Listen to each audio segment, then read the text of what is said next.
seorang yang sudah sampai usia 40 tahun, maka Allah mengingatkan ia untuk menyiapkan 5 bekal utama sebelum dia kembali pada Allah Subhanahu wa taala. Hati-hati yang sudah sampai 40 tahun, jika Anda belum memiliki satu di antara 5 ini, Anda mesti khawatir. Karena ini peringatan dari Al-Quran.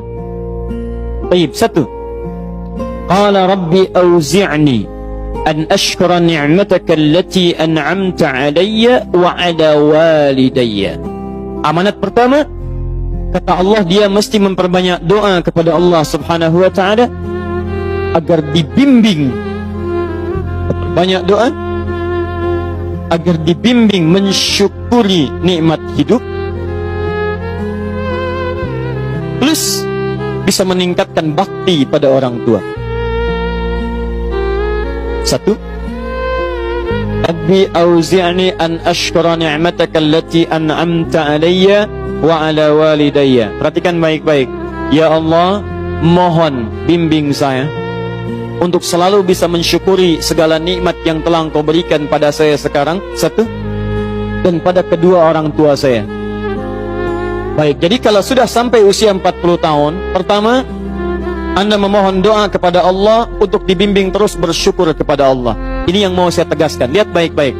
Apa itu syukur? Tidak ada makna lain dari syukur yang tertuang dalam Al-Quran dan hadis kecuali ungkapan kebahagiaan atas nikmat yang Allah berikan kepada kita dengan cara menggunakan nikmat itu sesuai dengan fungsi yang telah Allah tetapkan. Misal, kita akan bersyukur dengan nikmat penglihatan mata. Anda diberikan 40 tahun dalam hidup, mata masih bisa melihat. Bagaimana mensyukuri nikmat mata? Kalau Anda ingin syukuri nikmat mata, maka yang paling singkat, gunakan nikmat mata ini sesuai dengan peruntukan yang telah Allah tetapkan.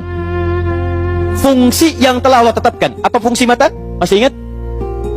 Melihat yang baik-baik. Quran surah ke-24 ayat 30 untuk laki-laki, ayat 31 untuk perempuan. Qul lil mu'minina yaghuddu min absarihim. Katakan pada pria-pria yang merasa punya iman. Dengan iman itu dia yakin dengan akhirat. Wabil akhirati hum yuqinun. Karena yakin dengan akhirat dia sadar akan pulang dan dia tahu nikmat matanya akan ditanya oleh Allah Subhanahu wa taala. Katakan pada pria-pria yang yakin bahwa matanya akan ditanya oleh Allah. Quran surah ke-17 ayat 36. Inna sam'a wal basara wal fuada kullu ulaika kana anhu mas'ula. Setiap pendengaran Anda, penglihatan Anda, plus apa yang Anda fikirkan, satu saat akan ditanya, dipertanggungjawabkan di hadapan Allah Subhanahu wa taala. Karena itu kata Allah, katakan pada orang-orang yang yakin dengan itu semua, ghuddu min absarihim, matanya hanya boleh melihat yang baik-baik saja. Yang tidak baik, palingkan. Ibu juga sama, ayat 31-nya.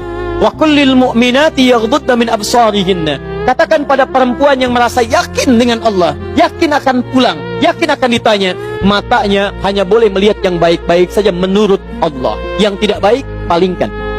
Di ghaddul basar itu bukan gak boleh lihat, Pak. Ghaddul basar itu silahkan lihat, tapi ketika yang dilihat tidak baik menurut Allah, maka palingkan dari itu semua. Ini tidak tepat, teman-teman sekalian. Anda hanya mengucapkan alhamdulillah ya, sampai sekarang penglihatan masih baik. Belum cukup. Baik itu dipakai lihat apa? Penglihatannya baik, tapi masalahnya yang dilihat baik tidak. Itu poinnya. Maaf, ada anak usia 4 tahun, Bu, Pak, tidak bisa melihat. Dalam tidak bisa melihatnya, dia masih mau menghafal Al-Quran. Namanya Mu'af. Tinggalnya di Asyut, adanya di Kaira, negaranya Mesir. Matanya nggak bisa lihat, tapi dia sampaikan pada bapaknya, Pak, saya ingin menghafal Quran. Saya ingin menghafal Quran. Kata bapaknya, kamu yakin? Saya yakin. Baik, keluarga sederhana, punya cuman motor yang sangat luar biasa tidak bagusnya. Dimodifikasi dashboardnya, menempuh jarak kisaran 20 km. Datang pada syekhnya, bapaknya kemudian membonceng, muadnya di belakang. Teman-teman sekalian, setiap berangkat datang pada syekh, dapat hafalan baru, bapaknya tulis ayatnya, disimpan di dashboardnya. Di jalan lihat ke sini, lihat ke jalan, lihat ke sini, lihat ke jalan. Mu'adz bacakan ayatnya, bapaknya mendengarnya.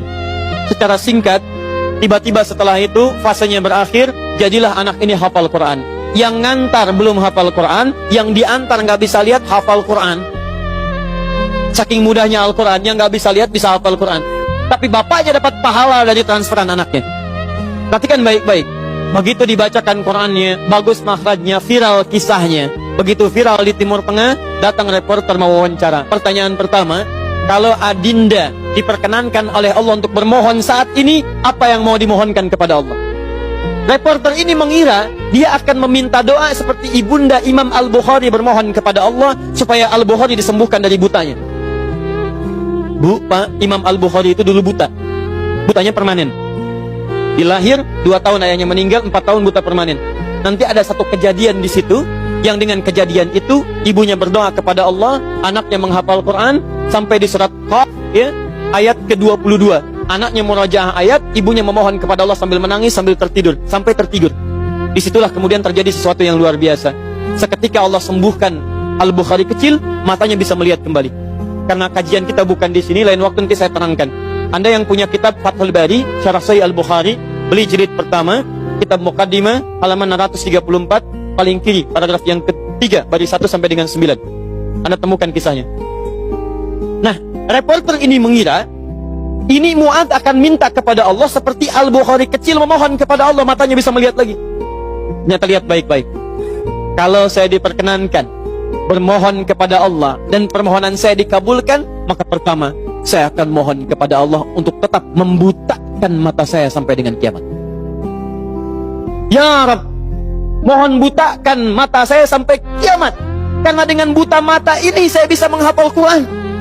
Saya takut ya Allah, kalau saya melihat lagi, mata saya melihat maksiat dan hilang Quran dari hafalan saya.